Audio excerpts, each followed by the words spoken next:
if you have been praying, maybe for Iraq, and you have a body and you have been praying, one day you hear God will say, I'm doing a new thing in Iraq. The Holy Ghost shall be poured upon the people. And they shall be baptized in their millions.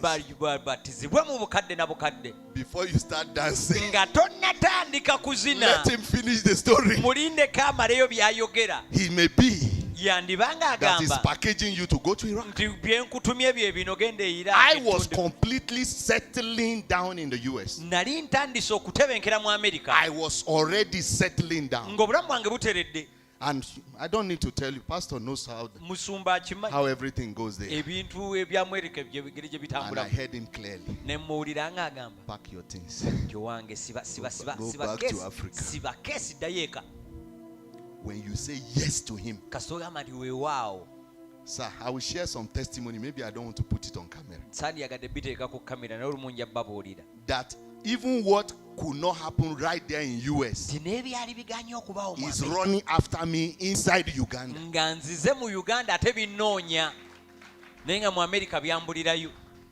Amina. I think you share something similar like that with me one time. What you are looking for when God is in the business, what you are looking for will begin to look for you. I say what you are looking for will begin to look for you. You don't understand. I say what you are looking for will begin to look for you. So God said, Moses, you are the one. Okay. I love Moses. Like all of us. Moses has good reasons. By the time I finish tabling down my reasons, even God will agree that he cannot use me. And so Moses continued. He said, sir, in case you have forgotten, because you are the one that created me, Pharaoh very well. Papa. Somebody like me will go before Pharaoh. Mr. Mara. Pharaoh is no nonsense king. By the time I get to Pharaoh and I want to talk, and I started,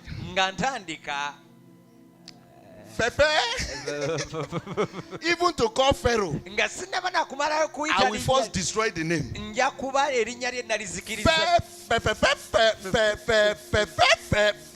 Pharaoh. He said after Pharaoh will slap me again. How much more when I want to say let my people go? Maybe I will spend 5 minutes on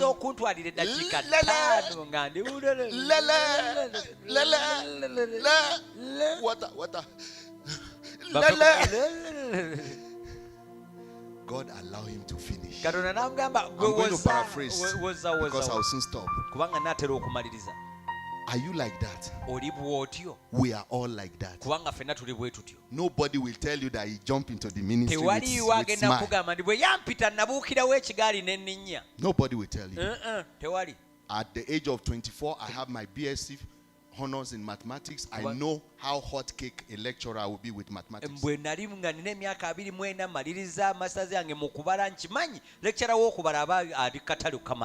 he say come, we always has an excuse.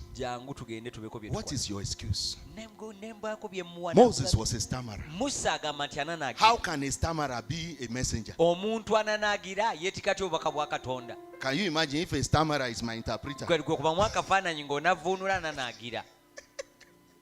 Before we say let's read verse 1 and 2, the whole hour will go. I want you to look at yourself. What is your excuse? What is that thing that I take to you? I wish I had big money. If not that, this is my small job. Oh, only if to say I'm married. My problem is just English. I wish I could speak. Wait a minute. God first, I have come down. He's already on ground. That's a song. He's already on ground. Before he wants to involve you. Can somebody get what I've just said? God himself is already on ground. Before he said, come. Which means either you come or you don't come. He is already on. And that's my prophecy for this work, sir. God is on ground. God is on ground. I've told you, if you want to clap, clap. Hallelujah. Hallelujah. Finally, I'm paraphrasing now. I crossed to chapter 4 now. And Moses started explaining to God that I'm not eloquent. I can't talk. Lord, don't go and disgrace me. I will get there, I will disgrace you. Something remarkable happened. The Bible says, if you read from verse number 12 to verse number 14, when Moses was explaining that he cannot talk, I give glory to this God in heaven, the God that can be feared any day, anytime. God told Moses, I know Aaron, your brother. He can speak very well. How many of you have seen people that can speak very well? My number one hero in speaking very well is Martin Luther King Jr. But the one that is alive is Obama. A president that will want to speak like 10 pages, you will not even see him carry one paper. During the amalgamation of the United Nations in 1984, when the United States of America, when we were in the center of the conglomeration, and it will be as if you are somebody who is licking sweet. And he will be speaking without any looking at book.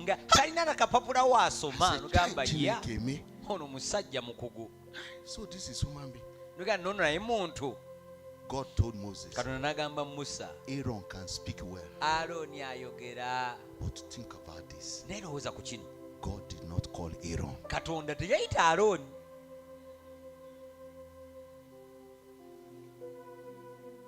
God knew that Aaron can speak very well.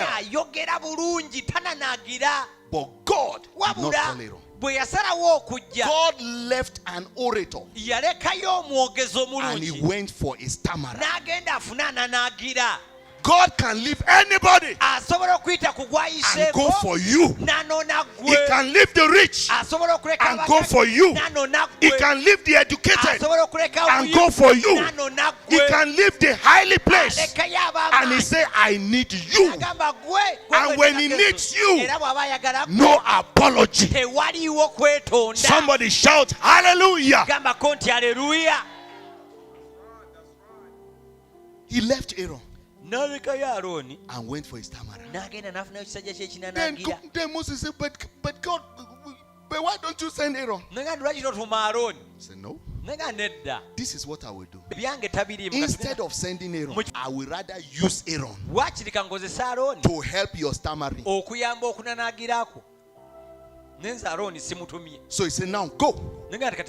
And there's one prayer I'm going to pray here today. If I be the servant of the living God, this one prayer, years to come, months to come, weeks to come, years to come, the testimony of this prayer I want to pray here will never be forgotten. So here is the prayer.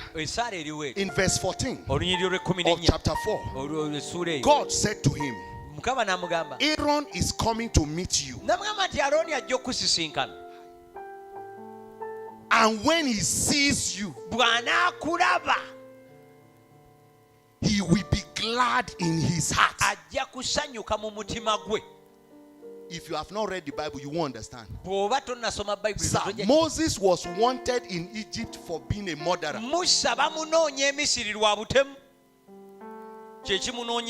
A murderer wants to take you back to where he's declared wanted.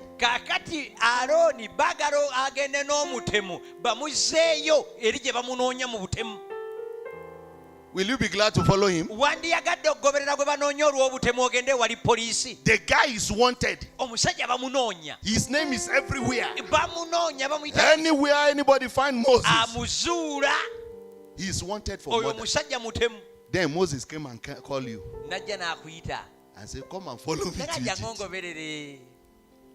Does that sound sensible? But he managed to pronounce Pharaoh once, so that he will not destroy the name of the king. Pharaoh! That came out well. The next statement. Pharaoh was looking at him, just smiling and saying, who is this stupid man?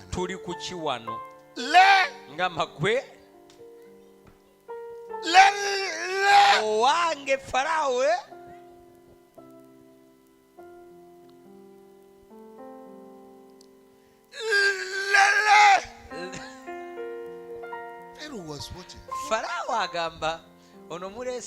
Which kind of embarrassment is this? Aaron told Moses, wait. Sir, what this man is trying to say is God has sent him. He said, let my people go. Then Moses jumped forward. Hallelujah! Hallelujah! Who knows how to pray?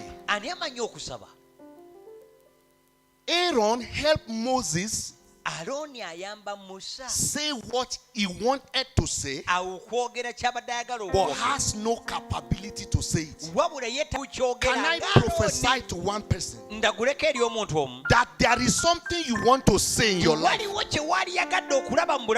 is difficult for you to say? When God brings an Aaron to you, the Aaron will help you say it correctly, and you will save your strength. Father, send an Aaron to my life that will help me say what I am finding difficult to say. One Aaron can show up here and all this Sunday information will finish. One Aaron can show up in your life. What you have been trying to do for years, all of a sudden it will be over. There is somebody that can do with ease. With ease you are struggling to do. Aaron came in 1 minute. He spoke the thing. All that Moses needs to do is to confirm it and say, in other words, that is what I want to say. I want somebody to jump on your feet and lift up your voice. You are going to pray for yourself, and then we shall pray for this ministry. Father, send an Aaron to my life who will help me to speak, who will help me to express what I am struggling to express. Is it job you are looking for? Is it promotion you are looking for? Is it contract? Is it connection? One phone call can settle the whole thing. When an Aaron show up, Lord, send somebody to my life that will make my voice clear, that will make my vision straight, that will make what I am looking for easy. Open your mouth and pray. Father, send that Aaron now. One good thing about that Aaron, he will not be tribalistic. He will not care your age, your height. All the Bible says, he will be glad. He will be glad. He will be glad. He will be glad. In his heart, he will be glad. So you don't need any pressure. It is not going to be your power that will make the Aaron walk. If this is a prayer church, lift up your voice and pray. Father, send to my life that Aaron, what I am struggling to achieve, and my energy cannot achieve it. My academics cannot do it. My power cannot do it. Lord, Father, send that Aaron to my life. Send that help to my life. Kamalia Zoprelasha. What Moses could not say, Aaron said it without any story. What are you after in life? Do you need? What job do you want? What do you want to attain? Which husband are you looking for? Which wife are you looking for? When Aaron appears, he will be glad. He will be glad. You are praying for yourself. After that prayer, we are going to pray for this ministry. But right now you are praying for yourself. Pray for your own life. My Father, my God, send to my life, send to my family the person that represents Aaron, who will be glad to help my life, who will be glad to help my dreams. He will be glad. He will be glad. What I cannot say.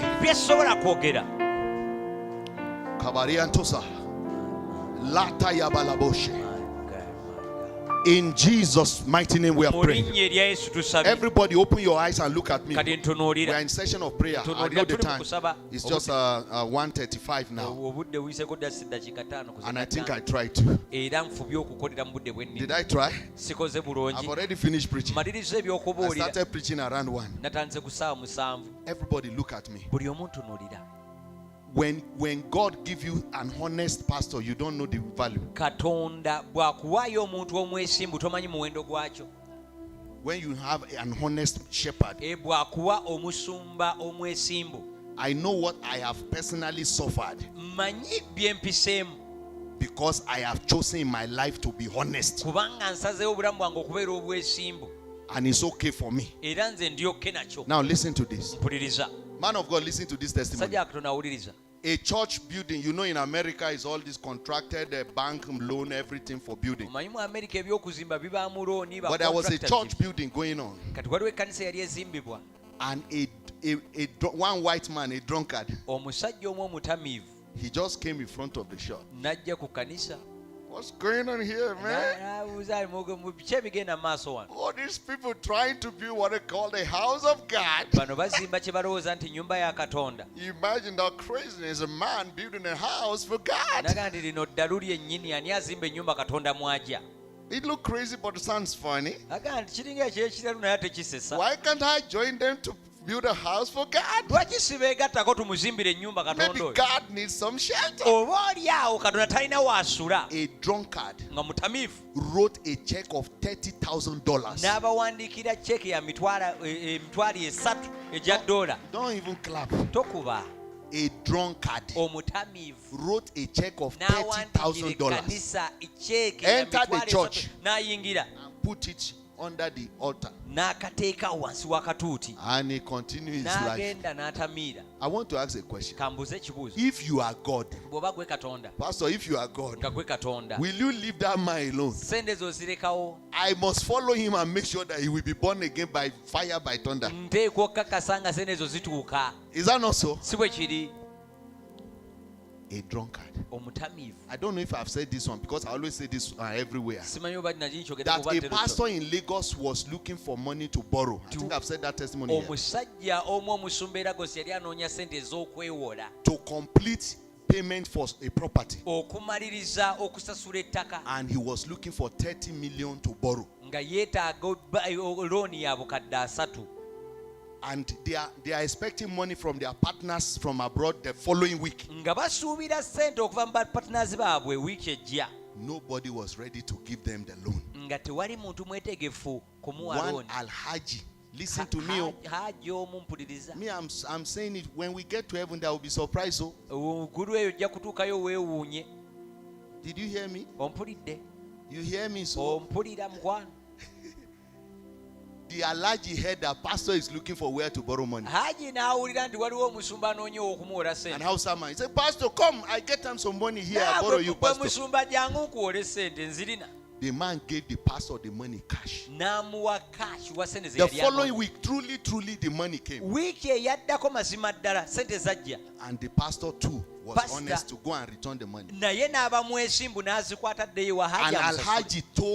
Alhaji told Pastor, Pastor, do you want to kill me? Me, I'm too small to borrow God money. Me, I gave God the money. And Alhaji. Amen. Amen. There's a prayer I want to pray for myself.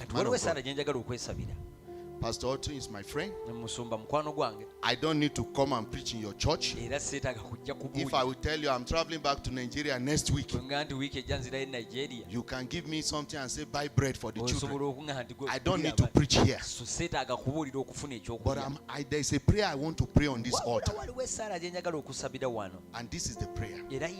I want God to send to my life an Aaron that will make what is difficult for me very what? Very easy. So I'm going to stand here. Maybe you are the one that will do the prayer, but I'm going to stand on the altar.